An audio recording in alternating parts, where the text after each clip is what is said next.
جزم جو نون کے اوپر آیا تو یہ کیا بن گیا؟ نون ساکن۔ تو ہمیں دو چیزیں دیکھنی ہیں، بہت امپورٹنٹ ہیں اس سبق کے اندر۔ کیا ہے؟ تنوین اور نون ساکن۔ اس لیے آپ سے میں کہہ رہا ہوں ویڈیو کو بالکل بھی اسکپ نہ کریں، یہ سبق بہت ضروری آپ کے لیے ہونے والا ہے، کیونکہ یہ اتنا ضروری سبق ہے کہ ان کے بغیر قرآن کریم کو خوبصورت طریقے سے پڑھنا ناممکن ہے۔ کیونکہ جو قرآن کا حق ہے، یہ جو قاعدے ہیں، یہ قرآن کو خوبصورت طریقے سے پڑھنا سکھاتے ہیں۔ جو قرآن کا حق ہے اسی طریقے سے پڑھنا سکھاتے ہیں۔ تو اس لیے جو چیز میں آپ کو ویڈیو کے اینڈ میں بتاؤں گا انشاءاللہ اس سے آپ قرآن کو خوبصورت اور تجوید کے اصول سیکھ جائیں گے۔ قرآن کریم کو سیکھنے کے لیے ہمارے پاس 5 منٹ کا بھی ٹائم نہیں ہے، 10 منٹ کا بھی ٹائم نہیں ہے۔ تو اس لیے میں آپ سے گزارش کرتا ہوں، اللہ کے واسطے وقت نکالیے، تھوڑا سا قرآن کو سیکھیے تجوید کے اصولوں کے ساتھ، کیونکہ اللہ تعالیٰ قرآن کے ایک ایک حرف پڑھنے پر 10 نیکیاں عطا فرماتا ہے۔ اگر قرآن کو غلط کر کے پڑھو گے تو ایک ایک حرف پر لعنتیں بھی اللہ تعالیٰ لعنتیں دیتا ہوا جاتا ہے۔ قرآن بددعا دیتا ہوا جاتا ہے اور یہ بولتا ہوا جاتا ہے کہ اللہ تعالیٰ اس نے مجھے بگاڑ کر پڑھا اور اس نے مجھے بدل کر پڑھا، کیونکہ میں تو اس طرح سے لکھا ہوا ہی نہیں تھا جس طرح سے اس نے مجھے بدل کر پڑھا۔ اس کا حساب کل قیامت کے دن آخرت میں دینا بہت بھاری پڑ جائے گا۔ اسی بات میں بتا رہا ہوں، اسٹیپ بائی اسٹیپ اس کو سیکھیں سمجھیں۔ تو دھیان سے سنیے، میں سبق پڑھانے کے لیے جا رہا ہوں۔ السلام علیکم ورحمۃ اللہ وبرکاتہ۔ محترم سامعین کرام، پیارے دوستوں، بزرگوں، پیارے بچوں، پیاری ماؤں اور بہنوں، امید کرتا ہوں آپ سب خیریت سے ہوں گے۔ آپ کا ہمارے چینل تجوید القرآن سینٹر میں آپ کا استقبال ہے۔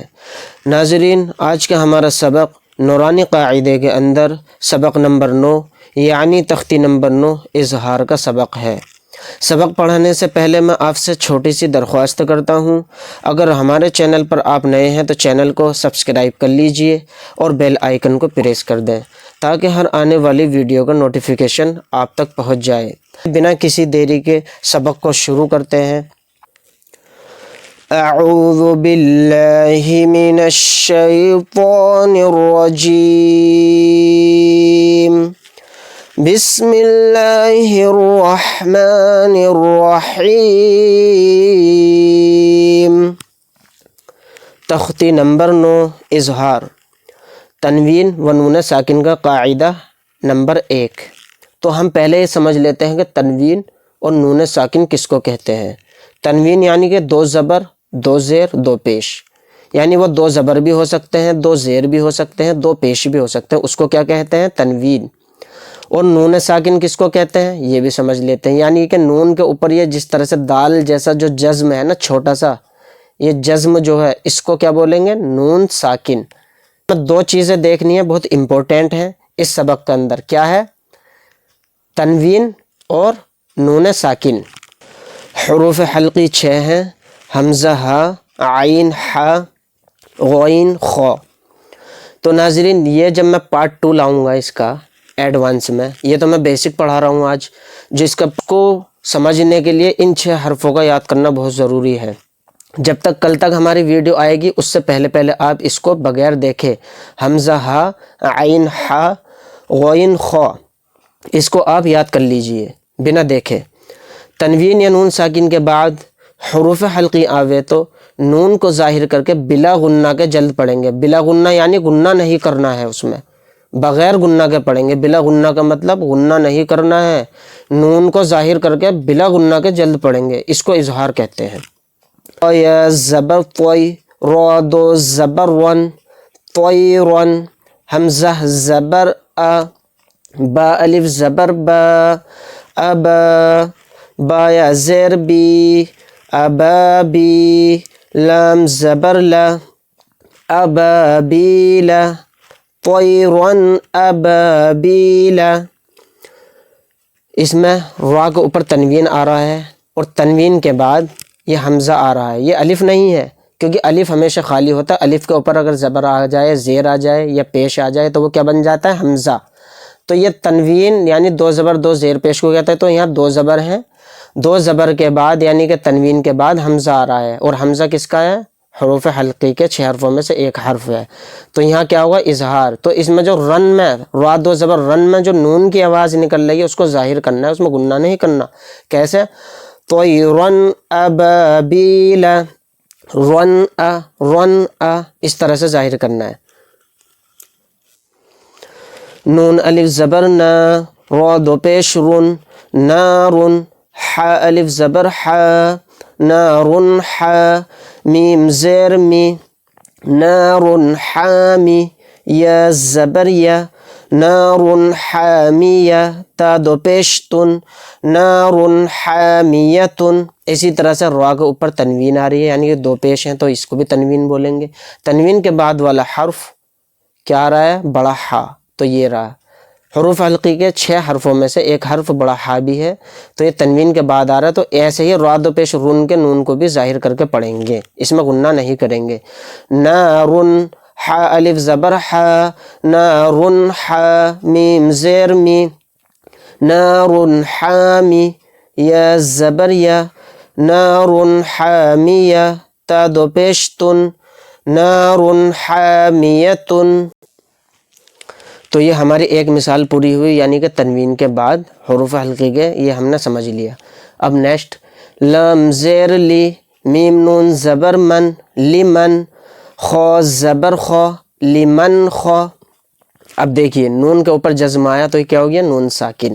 تو اس میں کیا تھا کہ تنوین یا نون ساکن کے بعد دیکھنا، پہلے نہیں بعد میں، یعنی کہ نون ساکن کے بعد کیا آ رہا ہے؟ خا. اور خا حروف حلقی کے 6 حرفوں میں سے ایک حرف ہے، تو اس لیے اس والے نون کو بھی ظاہر کر کے پڑھیں گے، اس میں غنہ نہیں کریں گے. تو اس میں یہ اظہار کا قاعدہ ہوگا. کس طرح سے؟ لمن خو، شین زیر شی، لمن خوشی، یا زبر یا، لمن خوشیہ، میم نون زیر من، غین یا زبر غی، من غی، را زیر ری، من غیری، ہا کھڑی زیر ہی، من غیری ہی.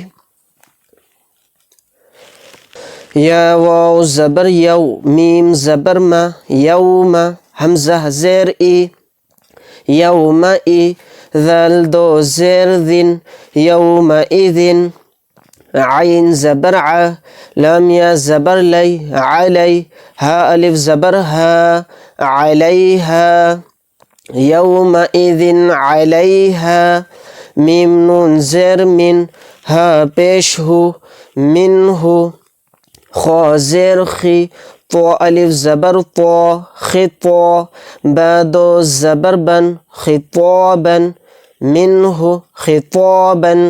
ایسے ہی اس میں نون ساکن آ رہا، نون ساکن کے بعد چھوٹا ہا آ رہا ہے، اور یہ چھوٹا ہا حروف حلقی کے 6 حرفوں میں سے ایک حرف ہے، اس لیے اس میں اظہار کا قاعدہ ہوگا. میم نون زیر من، عین یا زبر عی، من عی، نون دو زیر نن، من عین، حمزہ کھڑا زبر آ، من عین آ، نون زیر نی، آنی، یا زبر یا، آنیہ، تا دو زیر تن، آنیتن، من عین آنیتن. یہ ایک ساتھ میں جو حرف پڑھ رہا ہوں پوری آیت کو پڑھ رہا ہوں، حالانکہ میں الگ الگ بھی پڑھ سکتا تھا، لیکن کیونکہ اس میں اظہار کا قاعدہ ہو رہا ہے اس لیے ایک ساتھ پڑھ رہا ہوں، تبھی تو نون ظاہر ہوگا. جیسے ہم نون ساکن کے بعد عین آیا، اور عین اظہار حلقی کے 6 حرفوں میں سے ایک حرف ہے، تو اس لیے نون ساکن کے بعد عین آ گا، اس میں اظہار ہوگا. اور ایسے ہی نون کے نیچے 2 زیر ہیں یعنی تنوین ہے، تو تنوین کے بعد اگلے کلمے میں کیا آ گیا؟ حمزہ، تو اس میں بھی اظہار کا قاعدہ ہوگا. اس کو یہ 2 قاعدے ہو رہے ہیں ایک لائن میں. من عین آنیتن، کاف پیش کو، فا پیش فو، کفو، واو دو زبر ون، کفون، حمزہ زبر ا، حا زبر حا، اح، دال دو پیش دن، احد، کفون احد، فا زبر فا، میم نون زبر من، فمن، عین پیش عو، فا زیر فی، عفی، یا زبر یا، عفیہ، فمن عفیہ، میم نون زیر من، حمزہ زبر ا، من ا، خو زیر خی، من اخی، ہا زیر ہی، من اخیہ، میم نون زبر من، حمزہ زبر من ذال زیر ذی من اذی، نون زبر نا من اذینا، کاف زیر کی، تا الف زبر تا کتا، با دو پیش بن کتابن، ح زبر ح، کاف یا زیر کی حکی، میم دو پیش من حکیمن، کتاب حکیم، عین زبر ع، ذال الف زبر ذا عذا، با دو پیش بن عذاب، غین زبر غ، لام یا زیر لی غلی، زو دو پیش زن غلیظ، عذاب غلیظ، ح الف زبر ح، سین زیر سی حاسی، دال دو زیر دن حاسدن، حمزہ زیر ای، ذال الف زبر ذا اذا، ح زبر ح، سین زبر سا حسا، دال زبر دا حسد، حاسدن اذا حسد۔ تو جیسا کہ میں نے ویڈیو کے شروع میں کہا تھا کہ میں آپ کو 2-4 ایسے خاص پوائنٹ بتاؤں گا، انشاءاللہ اس سے آپ کو بہت مدد ملے گی اور بہت کچھ سیکھ پائیں گے۔ تو میں آپ کو کچھ مثالیں دے دیتا ہوں، باقی میں پارٹ 2 کے اندر انشاءاللہ پوری یہاں سے لے کے یہاں تک پورا سبق انشاءاللہ آپ کو اظہار کا طریقہ اس میں بتاؤں گا۔ ہر آیت میں آپ کو اظہار کی مثال دے کر بتاؤں گا۔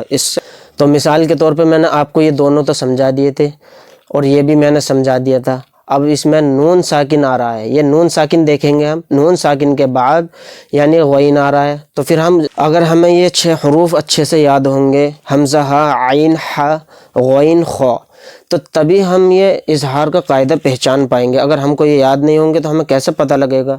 تو سب سے موسٹ امپورٹنٹ چیز میں آپ کو بتا رہا ہوں، سب سے پہلے کیا دیکھنا ہے ہمیں؟ تنوین یا نون ساکن۔ تنوین تو میں سمجھا چکا ہوں، 2 زبر 2 زیر پیش کو کہتے ہیں، اور نون ساکن یعنی کہ نون کے اوپر جزم آ گیا تو اس کو کیا بولیں گے؟ نون ساکن۔ تو سب سے پہلی مثال ہمیں دیکھنی ہے کہ بھئی آیت کے اندر، قرآن کریم کے اندر یہ تنوین آ رہی ہے۔ کیا آ رہا ہے؟ تنوین۔ تو اس کے بعد والا حرف ہمیں دیکھنا ہے کیا ہے۔ اگر وہ ان 6 حرفوں میں سے ہے، حمزہ ہا، عین ہا، غین خا، تو سمجھو وہ اظہار آ رہا ہے، کس کے بعد؟ تنوین کے بعد۔ ایسے ہی ہمیں دوسری مثال دی ہے نون ساکن۔ تنوین کا تو ہم نے سمجھ لیا، اب ہم سمجھیں گے نون ساکن۔ نون ساکن کے بعد والا حرف کیا آ رہا ہے؟ اظہار حلقی کے 6 حروف میں سے کوئی حرف تو نہیں آ رہا۔ اگر آ رہا ہے تو پھر اظہار کا قاعدہ ہوگا۔ کیسے؟ جیسے نون ساکن ہے، یہ نون ساکن کے بعد اس میں غین آ رہا ہے، اور غین تو اظہار حلقی کے 6 حروف میں سے ایک حرف ہے، کیونکہ ہم نے تو 6 حروف یاد کیے تھے۔ جب اس طرح سے آپ کو یاد ہوگا تو آپ فوراً پہچان لو گے کہ نون ساکن کے بعد کیا آ رہا ہے؟ غین آ رہا ہے۔ تو اب ہم اس میں غنہ نہیں کریں گے، اظہار کریں گے۔ کیسے؟ نون کو ظاہر کر کے بلا غنہ کے جلد پڑھیں گے، جیسے من غیرہ، اس کو ایسے نہیں پڑھیں گے غی، ایسے دیر نہیں لگائیں گے اس میں، وہ غلط ہو جائے گا۔ اس میں اظہار کریں گے، اس کو جلدی پڑھیں گے، جلد ادا کریں گے۔ کیسے؟ من غیرہ۔ تو یہ مثال میں نے آپ کو دی ہے تنوین اور نون ساکن کی۔ انشاءاللہ باقی پوری ڈیٹیل انشاءاللہ آپ کو کل ضرور بالضرور پارٹ 2 کے اندر دیکھنے کو ملے گی۔ میں یہاں سے لے کے یہاں تک انشاءاللہ آپ کو پورا ہر ایک آیت میں اظہار کا ہی قاعدہ سمجھاؤں گا۔ اس میں ہجے رواں نہیں پڑھاؤں گا، صرف اور صرف میں پارٹ 2 کے اندر آپ کو یہ تجوید پڑھاؤں گا۔ اس میں یہ بتاؤں گا کہ اظہار کس کس طرح سے ہمیں قرآن کریم کے اندر پہچاننا ہے۔ تو انشاءاللہ امید کرتا ہوں آپ کو ہماری ویڈیو اچھی لگی ہوگی۔ اگر آپ کو ویڈیو اچھی لگی ہو تو لائک کریں، شیئر کریں۔ آپ ہمارے چینل پر نئے ہیں تو چینل کو سبسکرائب کرنا نہ بھولیں۔ ملتے ہیں نیکسٹ ویڈیو کے اندر۔ اللہ حافظ۔ السلام علیکم ورحمۃ اللہ وبرکاتہ۔